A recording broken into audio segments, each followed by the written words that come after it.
James Lynch here for the MMA stream. Happy to be joined by UFC welterweight Bryan Barberena, who's going to be back in action next Saturday, taking on Gunnar Nelson. Bam Bam, how are you, man? I'm doing great. Thanks a lot for having me on, James. It's always a pleasure talking to you. And pleasure's all mine. Always joining me from the car. Veteran move, good lighting. It's quiet. Appreciate that, man. Thank you. Of course. Just got done with the training session, so before I head back to the farm, we get this done. That's good. Good thing I can't smell you over here. That would be a little awkward. But let's talk about this fight, man. It kind of came out of nowhere. It was supposed to be Daniel Rodriguez. You step in. Tell me how this all came together with you fighting Gunnar Nelson. Yeah. I mean, if anybody who's been following me and tracking my social media or whatever, you see me on there calling out for these fights, these short notice fights. I've been asking and nothing's really came through. And I've been hounding the matchmakers and trying to get matched up. So this one kind of came out of nowhere, really. They asked me if I wanted to jump in short notice, if I wanted it. I said, of course. I said, yes, let's go. This is actually a card. It's awesome that it worked out like this, because this is actually a card I wanted to try to get on. So that works out. And then also, Gunnar's a veteran, a legend in his own. And he's been in the game for a long time, and it's a matchup that I saw myself, getting possibly at some point. Yeah. And by the sounds of it, like, you deal directly with the UFC, right? Because I know before you used to have a manager. Is it a little bit easier kind of just dealing with them without having a middleman? Absolutely. It works for me. Everybody has their own preference or whatever, but I'm the kind of guy who wants to get in there and fight and throw down, and I don't really care. I'm not losing. It does, I'm not afraid to lose or whatever, on a certain matchup or whatever. I'm in here to fight everybody. So for me, it just made sense to be my own manager.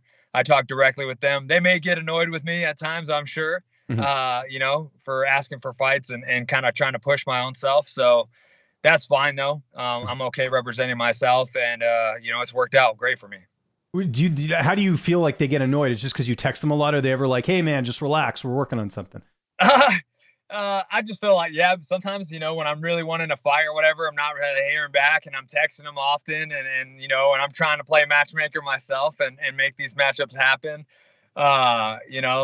Sometimes it's like, hey man, it's going to take some time. I'm working on it, but it's going to take some time. And, so, understandably, and I do understand that, and things happen, and sometimes there's short notice fights that, the guys end up getting matched up with another person who fell out, on another card. So, that thing happens or whatever, but as long as I'm active and I'm throwing my name in there and everything, then, that's fine by me. And I'm doing all the work, and they're talking directly to me and I'm talking directly to them. There's no confusion or anything. So what did you learn from that last fight against Rafael dos Anjos?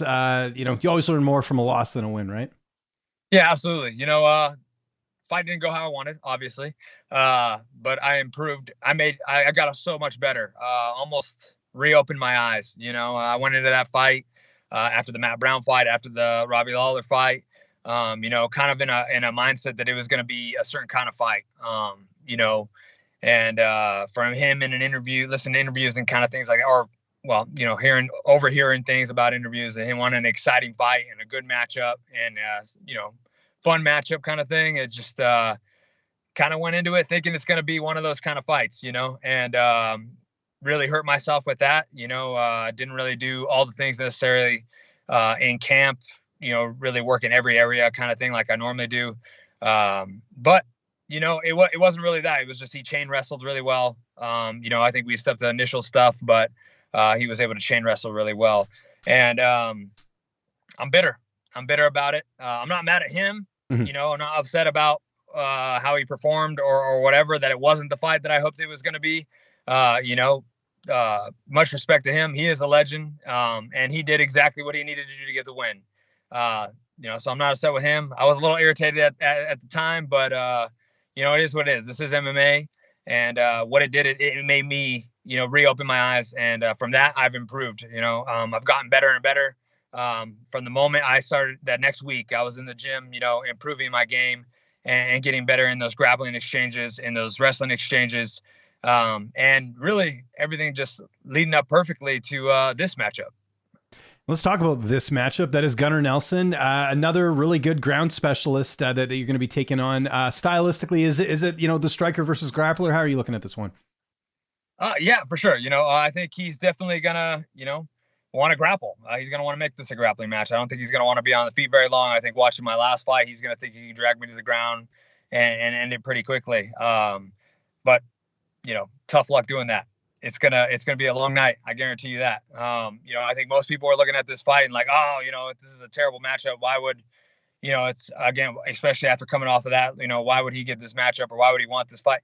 Like I said, I'm here to fight everybody. I'm here. I'm not scared of losing and going in there and, it being a bad matchup or whatever. I'm going to go in there and show why I'm one of the best in the world and why I'm really dangerous to be matched up against. And I'm ready for everything he's got. You've been really active too. He hasn't. I mean, he had the one fight, for his last one, but I think it was like almost like a three-year layoff coming into that. How much do you make of that? Do you think cage rust, as they say, is a real thing? I don't believe in cage rust, honestly. But for me, being active has been one of the best things ever. I've been in his position where, I hadn't been active due to injuries and things like that. So, maybe he will be more active in the future after coming back after this injury and everything like that. I do think he's going to be not be as reserved as he was his last fight and be more prepared and a lot better. Coming to fight. So, but I think being active for me has been the key. It's been great for my career. It's been great for me, my health, my body, performing, everything. It's been great. So I'm looking to continue that even after this one. You just mentioned being at the gym, training camp. Who have been some of the main guys helping you get ready for this one?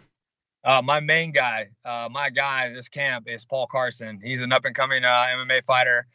He's been trying to make his pro debut for, it seemed like 2 years now. Nobody wants to fight this kid. Everybody's turned him down. He said yes to people who's 5-0.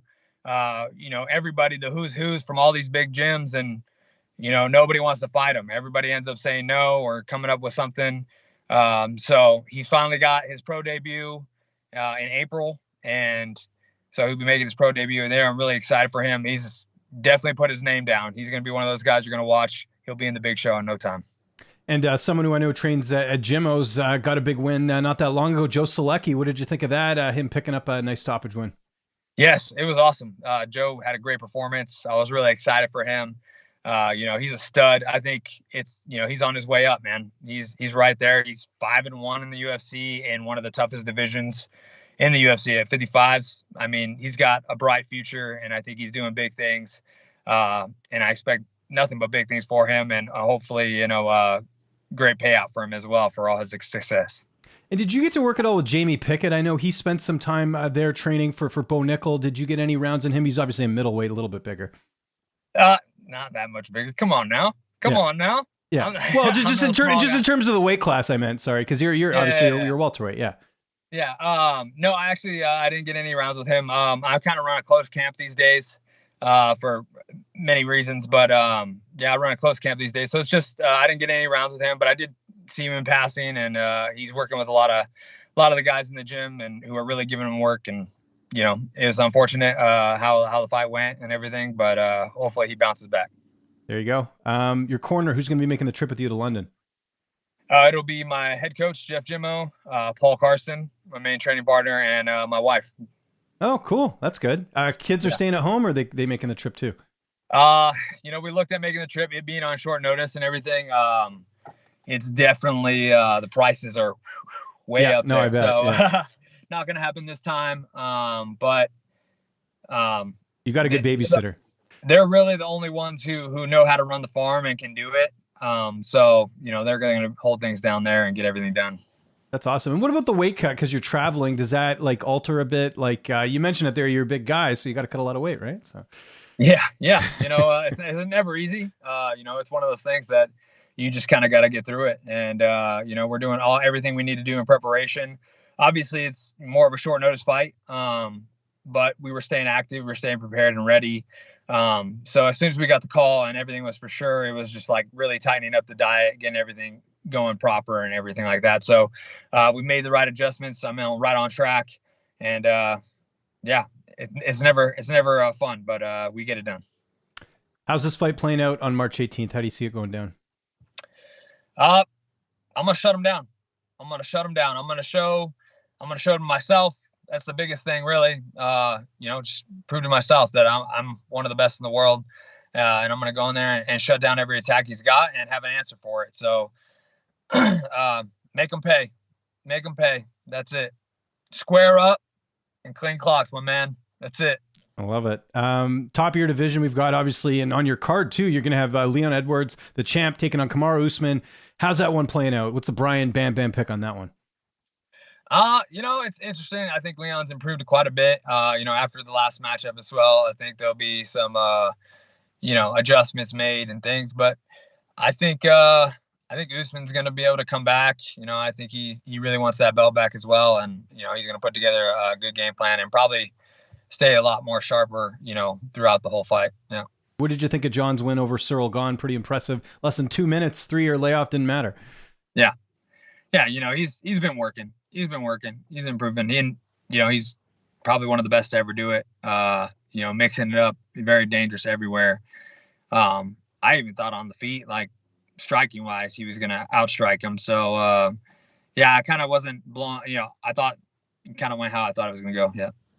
And then a big fight in your division that was on that card as well. Shavkat Rakhmonov finishing Jeff Neal, first fighter to finish Jeff in the UFC. What did you make of his performance? It was awesome. I thought both of those guys really showed out. Fan of both of those guys. I like the way they bring it. I think it made it more of a stand-up fight for sure because Neal was able to stuff Shavkat's, takedowns. But Shavkat stood in there. He threw down, and respect to that. That was a fun one to watch. Do you see him fighting for a title one day, Shavkat? I mean, he's running through everyone. He's finishing Neal Magny as well. What do you think of that?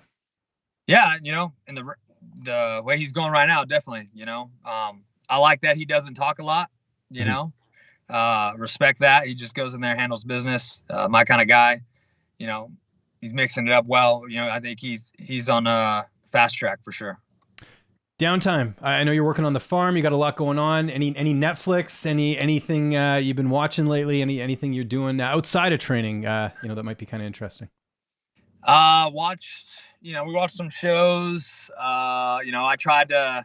We spend time with the family. We're always watching movies. Always having a movie night. Oh, cool. But me and the wife try to watch some shows every now and then. And I'm trying to think of what. I was just gonna say I put you and I put you on the spot and you can't remember. I get it.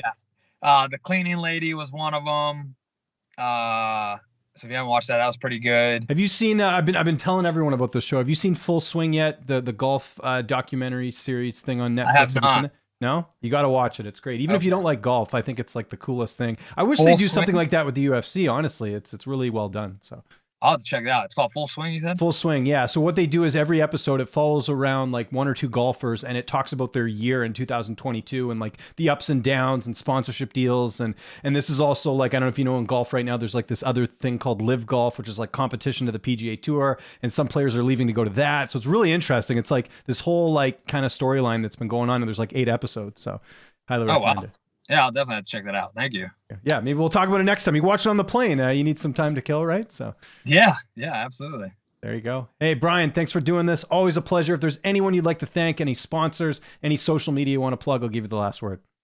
Yeah, well, thank you for having me on. My wife, Diana, my kids, Deegan Chill, Tevia. I love them so much. They're just my biggest support. And, thank you to my sponsors, Sweet James, my accident attorney. He's my buddy. He's my friend. He's been there since the beginning, really supporting me and being part of my journey and everything. And really blessed to have him as part of my team. Muddy River Distillery. I got the shirt on. Boom, nice. Muddy River.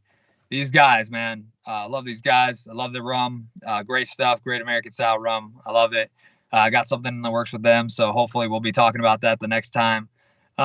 It's just about coming together. So, something exciting in the future with them, big things. And that's pretty much it right now. I just want to thank my team, Jim O, and my training partners and, just all the support I get from everybody. Thank you to all the fans out there and everybody. And I'm looking forward to going to London and, I'm surprisingly have quite a few London fans in the UK and everything. So I'm excited to meet some people and have a good time and go out there and put on a show for everybody. By the way, before we get out of here, what's the blue collar brawler? I think that's awesome. Oh, thanks. It's actually a hat by Dixon. Is the brand Dixon's. They make flannels and things like that. But they had this hat, and I had gotten it a few years ago actually. So I had it. Just, I mean, it's me.